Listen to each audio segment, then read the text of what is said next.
क्योंकि आवाज क्लियर है?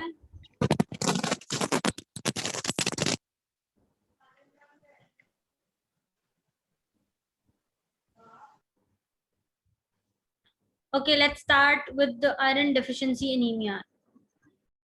हम पहले भी डिस्कस कर चुके हैं कि एनीमिया होता क्या है। जी एनीमिया क्या है? जी सहर आप बताएं। Lack of RBC.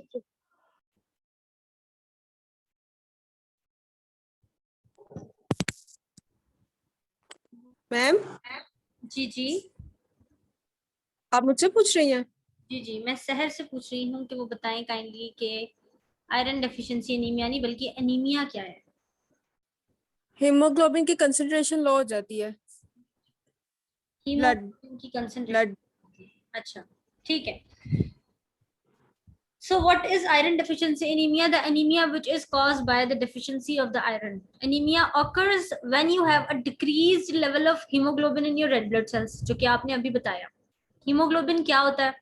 प्रोटीन होती है जो कि आपके आरबीसीज के अंदर मौजूद होती है और करती क्या है? कैरी करती है ऑक्सीजन को आपके टिश्यूज तक। हमारे यहाँ पाकिस्तान में सबसे जो कॉमन टाइप ऑफ एनीमिया मौजूद है ना, वो है आयरन डेफिशिएंसी एनीमिया। और ये कब होता है? जब हम लोग आयरन का अपटेक जो है वो सही नहीं करते हैं, कम करते हैं, हमारा इनफ अपटेक नहीं होता है आयरन का। आपकी बॉडी को आयरन की अच्छी खासी जरूरत होती है और हर स्टेज पर होती है। ऐसा नहीं है कि छोटे होते हुए है, बड़े होकर नहीं है।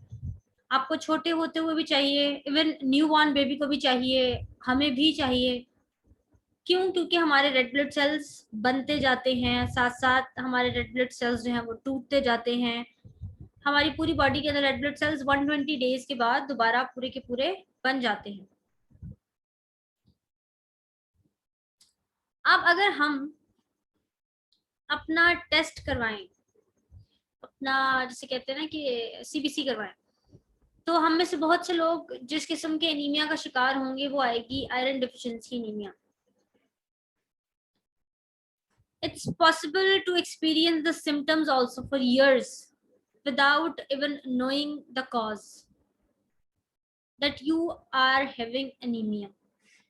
हम लोग क्या करते हैं? सिम्टम्स को इग्नोर करते हैं। हम पाकिस्तानी अवाम में हम इतना बॉदर नहीं करते उन सिम्टम्स को जो हमें नजर आ रहे होते हैं। हम कहते हैं यार खैर है यार, बहादुर बनो यार, इतनी सी बात है, इससे क्या हो गया।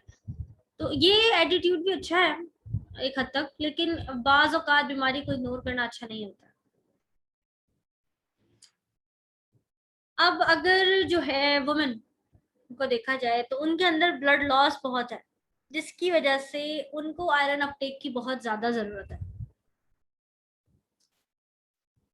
मोस्टली जो खवातीन है वो आयरन डेफिशिएंसी एनीमिया का शिकार होती है।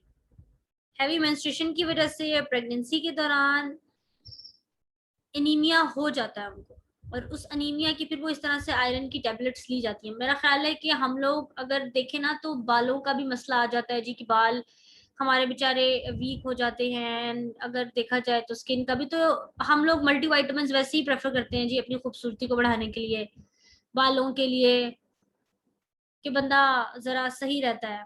आयरन की डेफिशिएंसी होने से आपकी शक्ल भी तो ऐसे हो जाती है ना, जैसे आप ज़ॉम्बी लग रहे होते हैं। अगर एनीमिया किसी हद तक ज्यादा हो जाए, जैसे कि आप 6-7 पे पहुंच जाए आपकी हीमोग्लोबिन, तो फिर आप बिल्कुल ज़ॉम्बी वाली शक्ल हो जाती है आपकी, पीला पड़ जाता है आपका फेस। अच्छा खैर, हम सिम्टम्स की तरफ बाद में आएंगे। पहले हम आयरन डेफिशिएंसी एनीमिया को डिस्कस कर रहे थे कि आयरन डेफिशिएंसी एनीमिया एक्चुअली होता क्या है। अब आयरन डेफिशिएंसी एनीमिया में पता लग गया that is the deficiency of iron. And what are the symptoms? अगर हम जनरल सिम्टम्स की तरफ आए ना, you'll feel fatigue, weakness with a pale skin, shortness of breath. Shortness of breath not every time, whenever you'll walk, whenever you'll do some exertion, you'll feel the shortness of breath, with dizziness and strange cravings. मतलब आपको cravings होती जाएंगी कि आपने चीजें खानी है, जैसे कि बर्फ, मिट्टी, इस किस्म की चीजें खाने की क्रेविंग होती है। जैसे मैंने अक्सर लोगों को सुना है कि उनको क्रेविंग है वो गाची जो बचपन में आती थी, जिसको हम तख्ती के ऊपर लगाया करते थे, उसको खाने की क्रेविंग होती है। डर्ट की भी होती है, आइस की तो मैंने अक्सर लोगों को सुनी है कि उनको क्रेविंग होती है। Crawling feelings in the legs, tongue swelling या soreness, cold hands, irregular heartbeat, brittle nails, जो मेजर हमारे पास सिम्टम्स आते हैं उनमें नेल्स खास तौर पे हैं, और साथ हेडेक्स। और मेरा ख्याल है कि इस क्लास में मौजूद तमाम के तमाम बच्चे ऐसे होंगे जिनको मतलब हफ्ते में एक आध दफा तो हेडेक हो ही जाता होगा। हफ्ते में एक आध दफा तो उनको ऐसा लगता ही होगा कि वो वीक फील कर रहे हैं या फिर वो लेथार्जिक है, फटीग हो रही है उनको, ऐसा ही है। Yes ma'am. जी मैम, सबके बिल्कुल अंदर वैसे ही। Iron deficiency on and off चलती रहती है, तो हमें चाहिए कि अपने आयरन अपटेक को प्रॉपर रखें।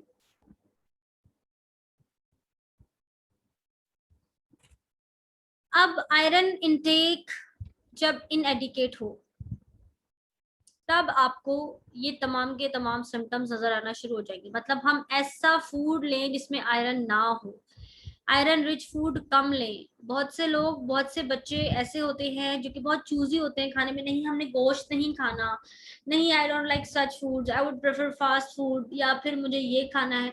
मतलब ये कि किसी तरह उनकी आयरन रिक्वायरमेंट जो है वो पूरी नहीं हो रही होती। Otherwise blood loss due to menstruation और प्रेगनेंसी, इसकी वजह से भी आयरन लॉस हो जाता है। और जब भी प्रेगनेंसी होती है तो डॉक्टर्स खास तौर पे आयरन की ना टेबलेट्स देते हैं। अदरवाइज जो चाइल्ड होगा उसके अंदर iron deficiency anaemia by birth होगा, और हो सकता है कि उसके अंदर डिफरेंट किस्म के सिम्टम्स जब मतलब वो पैदा हो तो उसके अंदर ही नजर आ रहे हो। तो इसलिए बेहतर है कि हम उसका पहले से ही इलाज करके रखें। If someone is having internal bleeding, that will also cause the iron deficiency anemia, like in the colon cancer, in the ulcer in the stomachs। मतलब आपको जख्म हो जाते हैं अंदर, आपके अल्सर हो जाते हैं स्टमक के अंदर, आपके इंटेस्टाइन कॉलोन के अंदर, तो क्या होता है कि वहां से फिर ब्लड लॉस होता जाता है। और ब्लड लॉस के साथ साथ अगर हम अपनी जो है ना पेन किलर्स लेते हैं ना, तो पेन किलर्स जो है वो क्या होती हैं कि वो ब्लड को थिन कर देते हैं, जिसकी वजह से जो ब्लड है ना वो हमारे बहुत जल्दी निकलना शुरू हो जाता है। मतलब जिस क्वांटिटी में निकल रहा होता है उससे ज्यादा क्वांटिटी में निकलना शुरू हो जाता है, क्योंकि वो थिन कर देती है ब्लड को। तो इंटरनल ब्लीडिंग्स जो है वो एनीमिया की तरफ लेकर जाती हैं।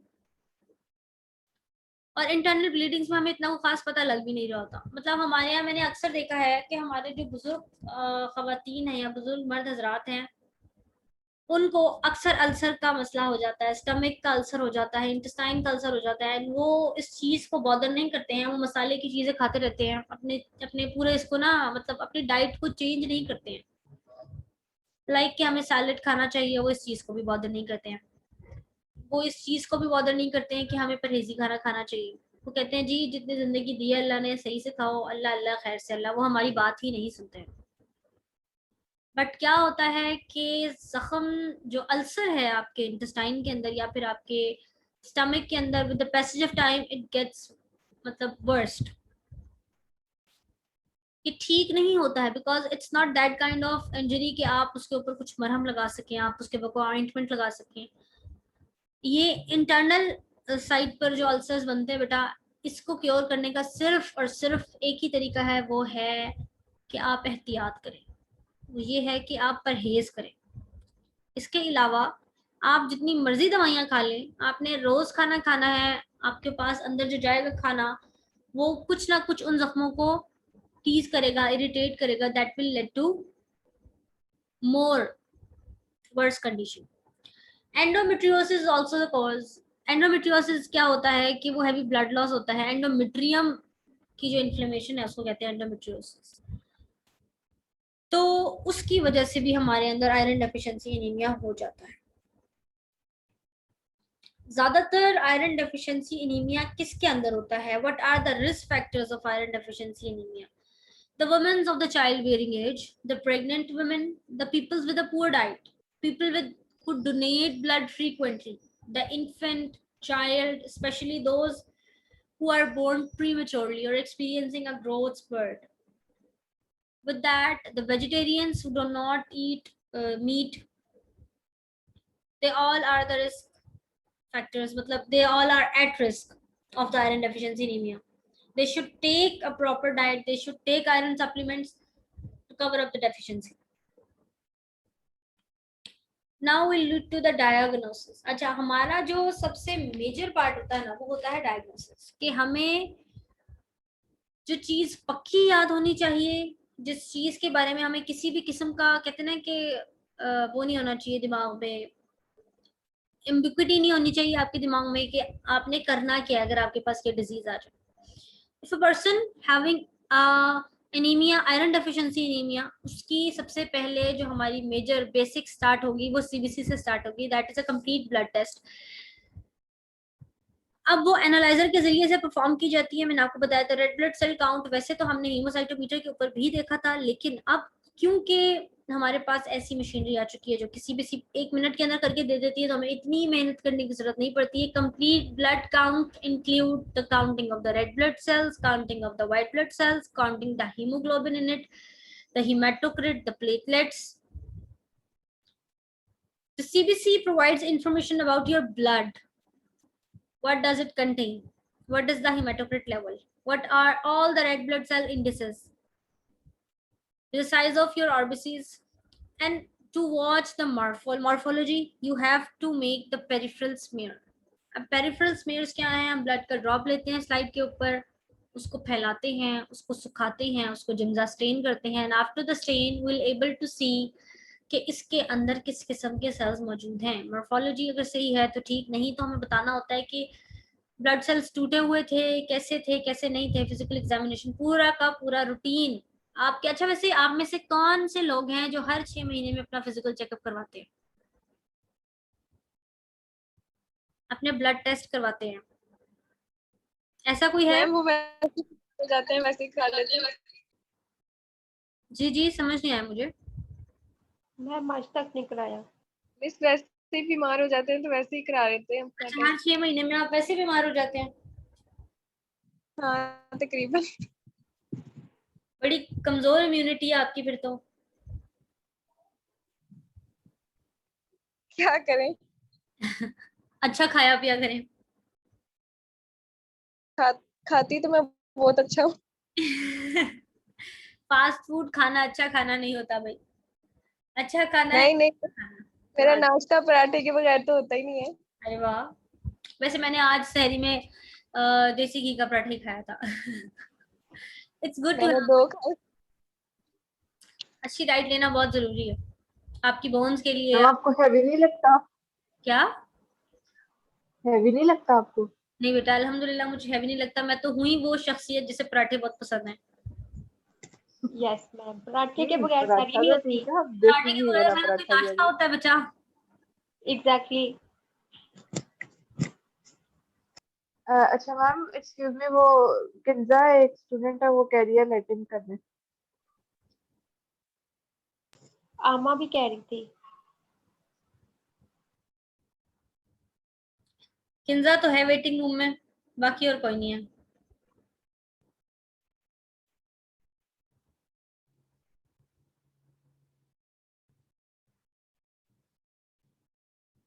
अच्छा, मजे की बात ये है कि you guys ask me like ma'am Latin कर दें। बेटा व्हाट काइंड ऑफ अंग्रेजी इट इज? क्या तो आप पूरी इंग्लिश बोलो कि ma'am please let me. Ma'am ma'am पूरी नहीं लैटिन आती कर हमें, दें। हाँ, पूरी आती नहीं मैम है। ऐसे ज्यादा मजा आता है। अच्छा अच्छा अच्छा, मतलब पेंडू बनने का आपको बहुत शौक है। मैम इसका अलग ही मजा है, आप भी बोल के मैम तो देखना। मैं ही पिंडू। अच्छा माशाल्लाह। नहीं भाई, आप ऐसे बोल के देखना, एक दिन बहुत मजा आएगा। प्लीज काइंडली आप अच्छी तरह से इंग्लिश बोलने की कोशिश करें, आगे बहुत काम आने वाली है। हाँ, मैं ये कहती हूँ देसी रहना अच्छा है, जी जहाँ पर मैम, उर्दू जरूर बोलनी हो, जहाँ जरूर। पंजाबी बोलनी हो, उससे गुरेज नहीं करना चाहिए। लेकिन अब ये मतलब इतना फंकी साइमा चौधरी वाली लैंग्वेज ना यूज करें अब आप लोग। मैम नहीं, हम तो मीरा जैसी बोलते हैं। मीरा की क्लास और है, इससे ज्यादा ही बुरा यू हाल है। Can never reach that level. ये भी बात है। अच्छा, अब हमारे पास अगर तो ब्लड लॉस हमें पता ही नहीं है कि हो कहाँ से रहा है, तो हम क्या करेंगे?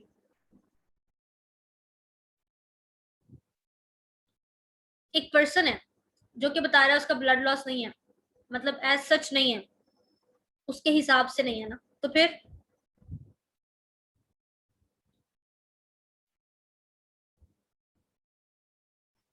क्या कहेंगे हम आप उसको? क्वेश्चन रिपीट करेंगी?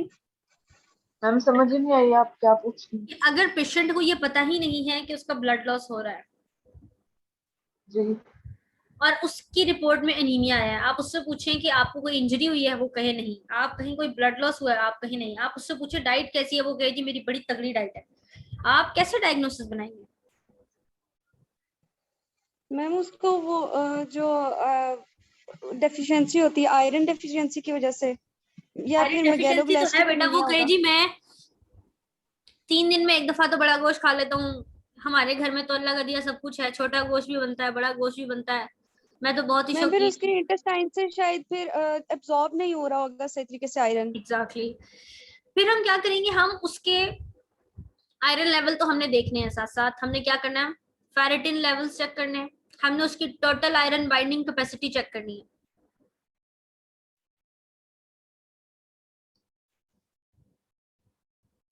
TIBC जिसको कहते हैं।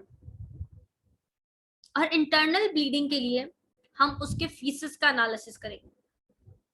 फीकल एनालिसिस में क्या होगा, हमें उसके स्टूल के अंदर ब्लड मिलेगा। अगर तो उसको अल्सर है इंटेस्टाइन के अंदर, अगर तो उसको अल्सर है कोलॉन के अंदर, तो हमें गैस्ट्रो इंटेस्टाइनल ब्लीडिंग के वहां पर आइडेंटिफाई हो जाएगा। अगर हमें ब्लीडिंग को मेक श्योर करना है, उसके लिए कुछ टेस्ट होते हैं जैसे कि endoscopy. What is endoscopy? Ma'am वो कैमरा वो डालते हैं हाँ जी बिल्कुल। मैम वो माउथ के। मुंह के थ्रू जो है ना वो कैमरा डालते हैं और फिर चेक करते हैं। मैम मैंने या कराई हुई है। अच्छा, तो यस। उस कैमरे के जरिए से हमें गैस्ट्रोइंटेस्टाइनल ट्रैक्ट का हमें पता लगता है।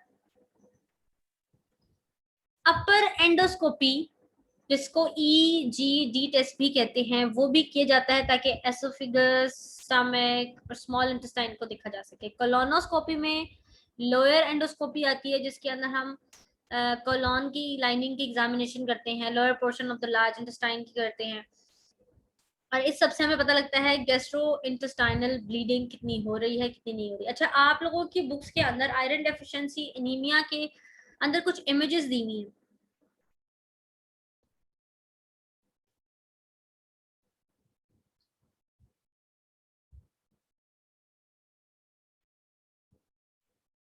ऐसा ही कुछ है, अगर आप लोग देखें।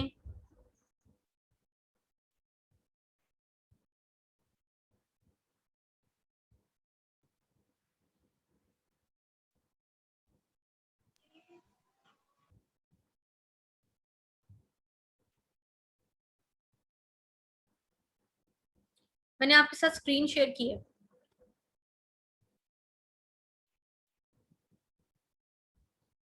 एस्टिमेटेड डेली आयरन रिक्वायरमेंट हमारे अंदर कितनी है? अडल्ट मेल के अंदर देखें, उसके यूरिन, स्वेट और फीसिस के अंदर कितनी है? पोस्ट मीनोपॉजल फीमेल्स के अंदर, मेंस्ट्रुएटिंग फीमेल्स के अंदर, प्रेग्नेंट फीमेल्स की, हर एक की रेंज दी हुई है। एंड विद दिस रेंज हमें पता लगता है कि इसकी कितनी अमाउंट आनी चाहिए और कितनी नहीं आनी चाहिए। ड्यूरिंग प्रेगनेंसी अलग दी हुई है, ग्रोथ के दौरान अलग दी हुई है, और टोटल उसने अलग बताई हुई है। इस चार्ट के जरिए से हम देखेंगे जी कि हमारी एस्टिमेटेड डेली आयरन रिक्वायरमेंट है कितनी और हम ले कितनी रहे हैं। बच्चों 2 मिनट रुक जाओ, अजान हो रही है।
जी जनाब, अब हमारे पास आता है आयरन डेफिशिएंसी एनीमिया में। उसकी अपीयरेंस देखिए, हाइपोक्रोमिक माइक्रोसिटिक एनीमिक, एमसीवी भी लो, एमसीएच भी लो।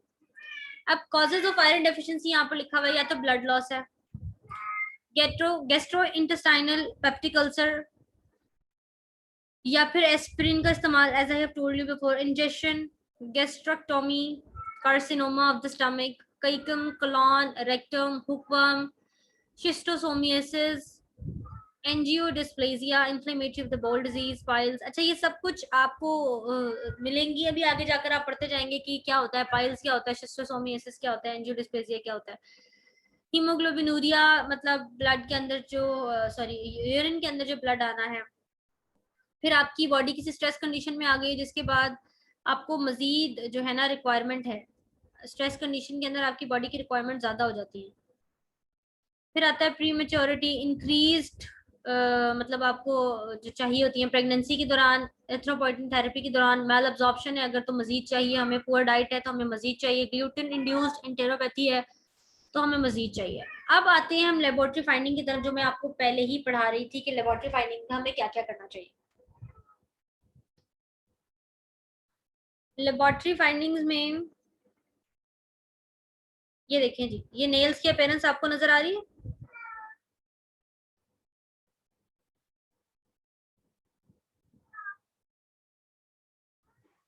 Yes ma'am. ये मेरे पास ब्लर क्यों आ रही है? यस मैम, आ रही है। हो गया, क्या हो गया?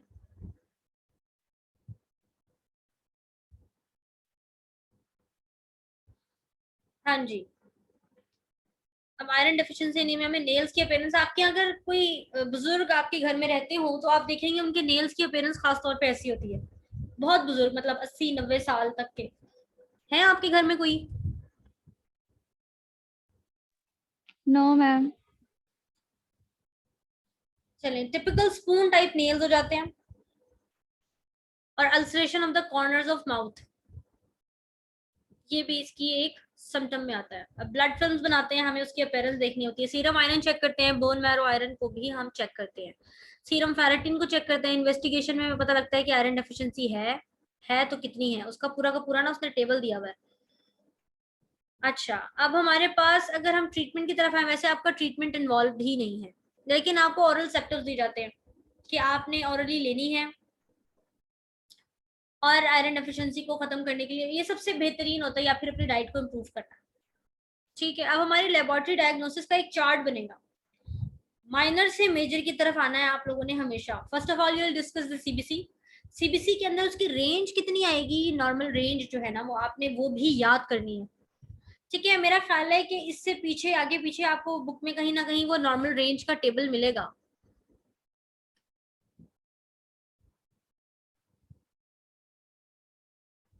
कि रेड ब्लड सेल्स की क्या नॉर्मल रेंज है, व्हाइट ब्लड सेल्स की क्या नॉर्मल रेंज है। अब यहाँ पर देखिए इस टेबल के अंदर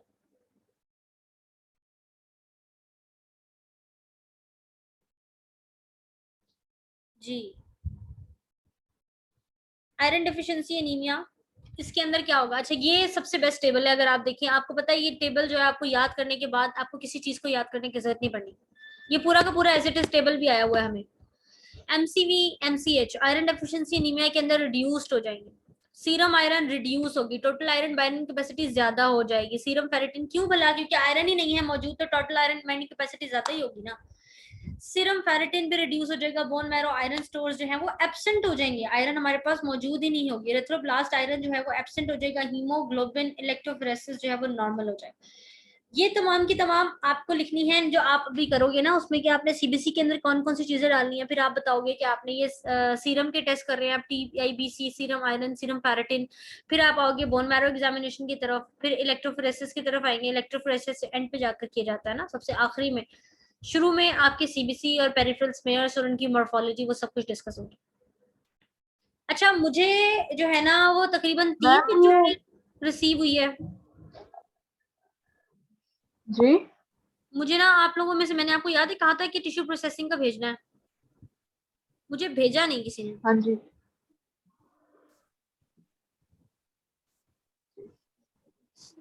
मुझे 3 से 4 बच्चों ने भेजा है बस, 3 बच्चों ने, बल्कि आई गेस आप लोग ना असाइनमेंट मैम को टिश्यू सीरियसली नहीं ले प्रोसेसिंग रहे, का लेकिन मैं आपको बता दूं कि मैंने इसके नंबर लगाने हैं और इंटरनल असेसमेंट में ये काउंट होनी है।